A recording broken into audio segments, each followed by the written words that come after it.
Hello दोस्तों, नमस्कार। मैं गुरुजी आपका अपने चैनल में स्वागत करता हूं। दोस्तों, आज हम आपको बताने वाले हैं अर्ध तितली आसन के बारे में। इसको करने के क्या लाभ हैं और इसे हमें कितना करना चाहिए और इसमें हमें किन सावधानियों का ध्यान रखना चाहिए। तो सबसे पहले हम बता देना चाहते हैं कि अर्ध तितली आसन विशेष रूप से उन लोगों के लिए लाभदायक है जो तितली आसन को करने में सक्षम नहीं है और जिन लोगों की एज ज़्यादा है। दोस्तों, जहाँ तितली आसन में ढेर सारे फायदे छिपे हुए हैं, वहीं पर कई उसमें हानियाँ भी देखी गई हैं अगर हम उसको सही तरीके से नहीं करते। ढेर सारे नुकसान भी हैं उसमें।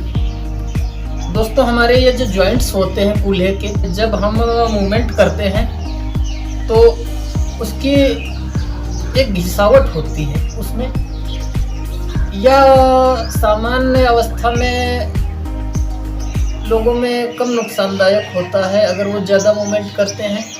लेकिन अगर हमारा पोस्चर सही नहीं है और हमारी उम्र ज़्यादा है, 50 साल के बाद, इसमें एक ऐसा लिक्विड होता है इन जॉइंट्स में, हड्डियों में हमारी, जो कि घिसावट को रोकता है।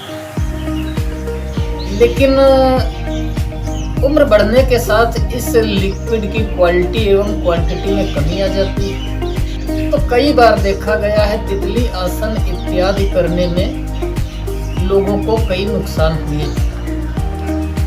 दूसरा, ये देखा गया है कि हमें करने का सही तरीका नहीं पता और हम कोई वीडियो के आधार पे अंधाधुंध लग जाते हैं। थोड़ा सा हमें इस पर भी ध्यान रखना होगा। हमने वीडियो देखा और हम शुरू हो गए। हम ज़्यादा एफर्ट दिखा रहे हैं। शुरुआत में हमको किसी भी अभ्यास करने के लिए हमें उसमें धीरे धीरे आगे बढ़ना है, धीरे धीरे आगे बढ़ना है। लेकिन हम तो शुरू हो गए, तो ऐसा भी देखा गया, इसमें भी ढेर सारे नुकसान हुए लोगों को। तो इसी से बचने के लिए एक छोटा सा अभ्यास है अर्ध तितली आसन, जिसमें आपको तितली आसन के फायदे मिल जाएंगे, बेनिफिट्स मिलेंगे हमें, लेकिन नुकसान की गुंजाइश काफ़ी कम है। तो चलिए, इतना अच्छा आसन है, करके देखते हैं। सबसे पहले हम ऐसी जगह का चुनाव करेंगे, ऐसी जगह बैठेंगे जहां हमारे पीछे कोई दीवार हो। विशेषकर यह हमने पहले ही बता दिया, उन लोगों के लिए ज़्यादा लाभदायक है जो ओवर एज हैं, कमज़ोर हैं या बॉडी वेटेड हैं और यह अभ्यास करना चाहते हैं। उन लोगों के लिए यह उत्तम है। सबसे पहले हम बैठेंगे, अपनी रीढ़ की हड्डी को सीधा करेंगे, कंधे अपने सीधे कर लेंगे, दोनों पैरों को हम सामने की तरफ ऐसे फैला लेंगे। इसके बाद हम अपना राइट वाला पैर अपनी बाईं जांघ के ऊपर रख देंगे, इस तरीके से।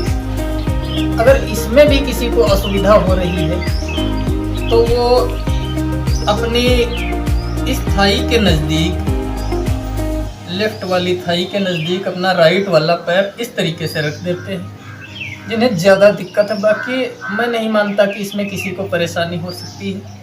इसमें आराम से इस तरीके से रख लेंगे। बायां हाथ हमारा यहाँ पे रहेगा, इस तरह इसको अपने दाएं पंजे को पकड़ेंगे। दाएं वाले हाथ से हम अपने घुटने को यहाँ पे पकड़ेंगे और इस तरीके से पूरा उठाएंगे, पूरा नीचे लाएंगे, पूरा उठाएंगे, धीरे धीरे इतना लाएंगे कि ज़मीन पे इसको टच कर देना है। फिर इसको उठाते हैं, फिर इसको ऐसे टच करते हैं, फिर उठाया, फिर टच किया। यह क्रिया हमको 10 बार कर लेनी है कम से कम। 10 से 15 बार हम कर सकते हैं।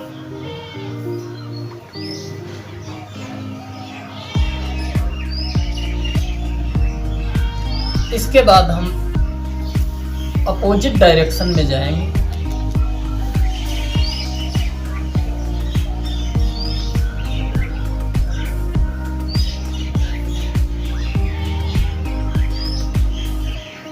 इस तरीके से।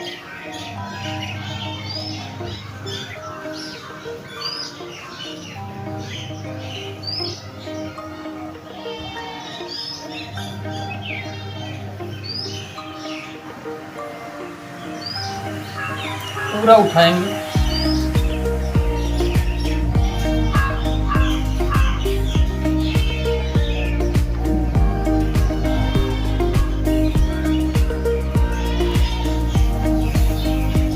हमने आपको ये एक चक्र करके दिखाया। दोस्तों, एक पैर का 15 बार संचालन करते हुए हम राइट वाला पैर लेफ्ट वाले थाई पे रखेंगे, फिर लेफ्ट वाला राइट वाली थाई पे रख के 15 बार संचालन करेंगे। ऐसा हमें 3 बार करना है। 3 बार अपने पैरों को अपोजिट डायरेक्शन में रखना है। इसके बाद हम यह अभ्यास बंद कर देंगे और यह अभ्यास पूर्ण होने के बाद, कुछ दिन कर लेने के बाद, हम पूर्ण तितली आसन को करने की कोशिश करेंगे। इस अभ्यास से होने वाले फायदों की बात की जाए तो कूल्हों को सही शेप मिलता है। अगर हम कोई आसन करते हैं और हमें योग में असुविधा होती है, जैसे पद्मासन, अर्ध पद्मासन, सिद्धासन इत्यादि में अगर हम सही तरीके से करते हैं तो हमें इन आसनों को पूर्ण करने में सुविधा रहती है और हम ये आसानी से आसन कर लेते हैं। होने वाले नुकसानों के विषय में हमने आपको सचेत कर दिया है। सबसे पहला तो यह है कि इसमें एक सीमित समय तक हमको करना है। ज़्यादा जोश में आके हमें यह 20 मिनट 25 मिनट नहीं करना है। हमें 5 मिनट 7 मिनट इससे ज़्यादा करने की आवश्यकता नहीं है। बहुत ज़्यादा करते हैं तो हम 10 मिनट कर सकते हैं। अगर अन्य सावधानियों की बात की जाए तो जिन लोगों को साइटिका, कमर दर्द या कमर के निचले हिस्से में कोई परेशानी है, कमर के आसपास, या कोई उन्हें गंभीर अस्थि संबंधी बीमारी है, तो कृपया वो लोग इस योगासन को अवॉइड करें, इसे ना करें। और यह आज का पूर्ण तितली आसन प्राचीन में बद्ध कोण आसन के नाम से जाना जाता था, या हम इसे बद्ध कोण आसन भी कह सकते हैं। बद्ध कोण आसन में आप इस तरीके से आपने दोनों पैर अपने तलवे आपस में लगा लिए और यहाँ पर आपने अपने दोनों हाथों से इसको पकड़ लिया। कंधे हमारे खुले हैं और हमने जो है अपने पैरों को इस तरीके से जहाँ तक आसानी से आते हैं हमने इस तरीके से कर लिया। उसमें हम ये उड़ाते नहीं हैं तितली को। तितली के फायदे लेते हैं लेकिन उड़ाते नहीं तितली को, क्योंकि कई बार देखा गया है ज़्यादा अगर हमने आपको सावधानियां बताई और हम ज़्यादा तितली को उड़ाते हैं, ज़्यादा देर तक उड़ाते हैं, तो कई हमारे फायदे भी उड़ जाते हैं और नुकसान हमको शुरू हो जाते हैं। तो हमें इस चीज़ का भी ध्यान रखना होगा। हम केवल यह पोस्चर अपनाते हैं और इससे भी हमें कई ढेर सारे लाभ मिलते हैं और हानि की संभावनाएं बिल्कुल खत्म हो जाती है। दोस्तों, बद्ध कोण आसन में, तितली आसन में अथवा अर्ध तितली आसन में हमें प्रजनन संबंधी जिन लोगों को विकार है उनमें अत्यंत लाभ होता है। ब्लड सर्कुलेशन, हमारी लिप फ्लेक्सिबिलिटी इत्यादि में ढेर सारे लाभ होते हैं। बस इसको सही तरीके से किया जाना चाहिए और सही टाइम तक किया जाना चाहिए। जब हम इन अभ्यासों को पूर्ण कर लेते हैं तो हमें सिद्धासन, पद्मासन इत्यादि लगाने में बेहद ही सुविधा होती है, सुगमता आ जाती है।